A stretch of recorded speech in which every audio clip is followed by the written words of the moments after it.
What's up, everybody? I want to welcome you to my very first podcast. This is the Conservative Atheist, and as the name might suggest, I am a conservative and I am also atheist. I'm going to be looking at conservatism through a non-religious lens. Usually, when you hear conservative, you automatically think Christian conservative, and there's so many who are not, who don't fall under that category. So, and I think it's relevant. I think if we could not bind those two things so tightly, then the conservative movement would have a chance to grow faster, I believe. I kind of like to refer to myself as a political unicorn. We're really rare, at least that I've been able to find. If there are more, they just don't speak up. I do know from experience that it's very hard to talk politics or religion anywhere because I'm outside of this stereotype.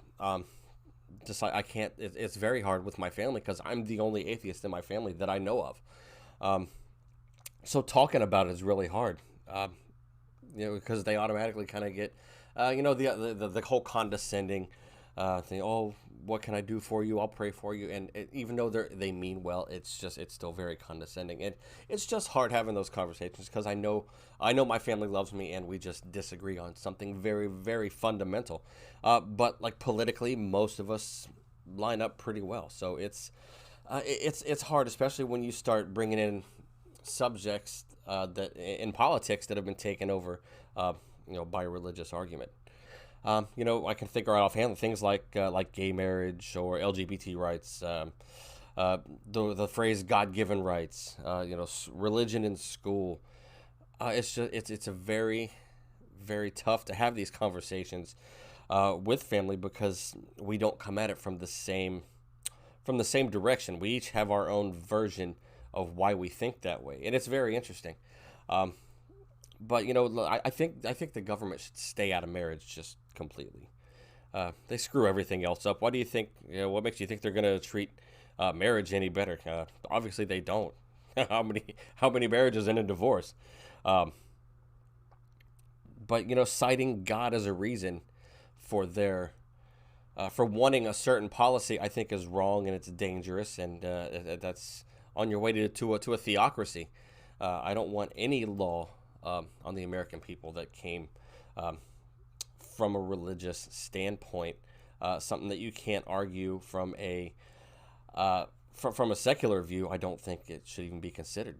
It's very dangerous. It's a slippery slope. Once you start making laws based on religion, it's just I just don't see it goes downhill from there. Like the whole gay rights thing. I don't understand why people think that it should really be their business to get into anything. So there are a few things where I don't line up with the stereotypical conservative viewpoint. Gay marriage is going to be one of those things. If two people love each other and they want to, have relations with each other or get married or whatever, I don't care, man. Be you. Whatever makes you happy. I don't think we, as a people, should be telling people who they can and can't have feelings for or be married to. It's just ridiculous. Government needs to stay out of it and should not have any say so. If a church doesn't want to marry a gay couple, then they shouldn't be forced to by the government. That is their belief, their viewpoint. I just don't. So I do side with both in their own rights. Gay people should be able to get married, and churches, synagogues, what have you, should not have to perform a marriage that they deem immoral for their beliefs. It's just there are other ways to do it. You can go to. I'm sure you can. You're gonna be able to find churches that will do it. There are also people that you can get that can get ordained as a minister, and it's fairly easy to do, and they could marry people after doing that. So I just think the government needs to stay out of it. Let people be who they're going to be, because that's who they're going to be anyways. Schools is another touchy one. The whole separation of church and state thing. I get it. I think that should be a place for people to practice whatever they want to. If they want to practice their belief, if you're Muslim and you got to pray several times a day, whatever, do it. I don't think the school should be telling people that they can't pray or that they can't hold a prayer meeting if the students organize it and they want to do it. I really don't see why anybody should be able to say anything about it. Also, I don't think you should be forced to do things like say the pledge or participate in a prayer if you don't want to, because it all comes down to personal freedom. You know, some people are going to call these things like God-given rights, and I understand the phraseology there. As far as, you know, the God-given rights go, you know, conservatives always they bring God into things like why we have the rights that we have. It like it's like God is the reason for these rights. But for someone like me who doesn't believe that, we just they are human, basic human rights. I think we can have these rights like freedom of speech and everything else without saying that it is a God-given right. You have a God-given right to defend yourself. You have a natural human right to defend yourself. That's why I am also 100% pro Second Amendment. I'm a big gun advocate. I think everybody should have should have a gun if they want it. I think guns are it's a touchy subject, obviously, but here's the thing: they're already here. You know, there's more guns than people in this country, and I think at this point, outlawing people from being able to defend themselves when there are that many guns in the country, regardless of what you think about it, it's telling people they can't own them is just a way to make it to where the outlaws are going to be the ones who have the guns, not the law-abiding citizens. It's just like that thing in Texas a couple weeks ago. At the point I'm recording this, I think it was about 2 weeks ago, we had the shooting in the church in Texas. Crazy guy with a gun came in and was taken out by a good guy with a gun, and there were several people there that were reaching for their sidearms and for their concealed weapons that they had on them. So I think taking that right away, that right there would have just ended in tragedy. And there's no way, absolutely no way, you're going to get all the guns off the street. It will never happen in this country because there are too many of them. So I think it's a scary thing when we're getting down to trying to regulate that. And like the red flag laws, I'm so on the fence about that. I'm so on the fence about the red flag laws. It's a hard one because you want to be able to say, all right, this person, they have behavioral problems, or they have a violent past, and you don't want that person to be able to get a hold of a gun. But if they want to cause mayhem, they're going to get a hold of one anyway. So it's such a tough one. I don't know where I stand on red flag. I think it's scary, and if done the wrong way, it can be used to take the rights of innocent people away. You know, the right to defend themselves or their family, which I think is fundamental. And I guarantee you, if I'm ever put in that position where I have to take a life to save a member of my family, I will 100% do that. So we get down to, if you haven't noticed, I didn't really have a structure going into this. I didn't even know if I was going to be able to carry on talking like I have. So I surprised myself here. I do actually have a YouTube channel with like 17,000 subscribers, which after I get done with this, I have to record a few videos for. It's nothing related to this whatsoever. I have a reaction channel. So I do have a little bit of practice, and that does help. So if you haven't been able to notice, sorry, I got sidetracked there. I have been kind of going over my stance on things and how I see it from a non-religious perspective. So we're going to get now into abortion, and that is a huge one. The pro-life, pro-choice, which I think are such. They're so. I think they're the wrong names for it. They're used to soften their what their stance is. It's to make it something kind of what it's not. But I think what we need to do, like fundamentally, when you're talking about abortion, is we have to be able to come to the agreement that abortion is the taking of a human life. It is what it is. As soon as everybody can agree on that point, then I think it's a lot easier to talk about it. But when you have people say, "Oh, it's just a clump of cells," yeah, so are you. You're a clump of cells. So it's a horrible argument. And I think once we realize that it is what it is taking a human life, then we can start having a conversation. But until we can agree on that, it's going to be very, very tough to have these discussions. That's like you don't need to be religious to oppose it. I have 3 daughters. Now, if my daughters decide to grow up and be religious, whatever, that's on them. I'm not going to introduce that at such a young age because it really messed with me when I started having thoughts that I didn't believe what I had been taught in church, because I went to church my entire childhood. And when those things are cemented into your brain, it's very hard to let go. It's very hard to change your pattern of thought. And I think even just doing that at such a young age, it makes it easier for you to believe other not so believable stuff, in your life.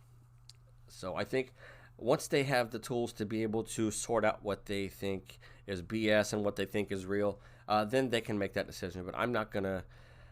I don't want to bring religion in, or let them really experiment with it just yet. I want them to be a little more, emotionally mature and socially mature before they, take that leap if they so choose. But they're my girls, you know what I mean? So whatever they choose to do with their life, I'll be happy with, as long as they're happy. And if that means that they're going to end up going to church one day, so be it. I have no problem with it. But with abortion, what we need to do is in my opinion, this is just my opinion, and I lie in the middle here. I don't look at it from a really hard left or right perspective on this one. I think what we need to do is we need to draw a very, very clear line as to where abortions are not going to take place anymore, unless of an emergency, to where, there's a complication, the mother might die, something like that. I completely get that. But I think there should be a window. And it has to be very, very early on, like definitely inside the first trimester. These are just my opinions, guys. So, some of you are going to disagree with it. That's just fine. Most of you probably will, because I'm in the middle on this one. I think they should have a window as to where it should be very, very easy and cheap to terminate the pregnancy up to that very early point. And I don't know when that's going to be, whether that's heartbeat or some kind of neurological thing that they can, eventually test for, with a scan or whatever. But I think there has to be a line, and up to that line, I think that it should be able to be just very routine to terminate the pregnancy at that point. Past that, I think there has to be a medical emergency in order for that to take place. It's just, and you can't do the whole "get out of my body" argument. That's not what it is, and I hate it when people use that argument, because it makes it sound like such a perverted thing, to not want an infant life or a fetus's life to be ended. I think that's just it's a compassionate way, and it's different than what most people think. It really just goes to show you how tough it is, to have these things from a non-religious perspective. Because if you are a Christian, then you're going to say, well, in most cases, you're going to say that life begins at conception, and that's it. Nothing. If you do anything to try to stop the pregnancy after you find out you're pregnant, then that's immoral, and you're going to hell. And I hate hearing that. It's just so. It doesn't need to be that way. I think there needs to be a window. Like, for if people do get raped, I understand it's very, very small percentage of abortions are from rapes, but it does happen. And I think if you go early, I mean, ladies, if something like that happens to you, go get checked out. Go to the doctor. Have tests done. Catch it early. Terminate the pregnancy. Don't wait until this is a developed child growing to kill it. That's kind of where I stand on that one. And like I said, it's not. There's people from both sides that are gonna disagree with that, but I think, at least for me, that's how I see it. That's where I come from, and I think that if I had it my way, that's the way I would have it set up. And then, something like freedom of speech.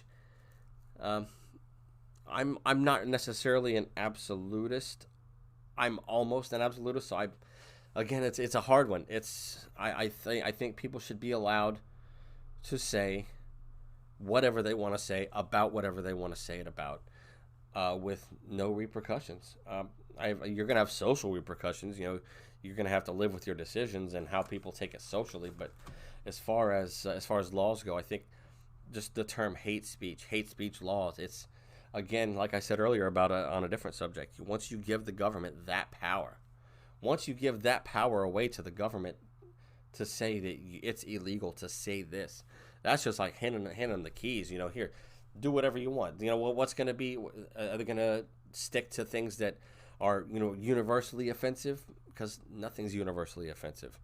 Some people see things as offensive that other people don't. It's very, very down the middle, actually, on that one. I don't believe you should be able to incite violence. I think that's a very good line to draw.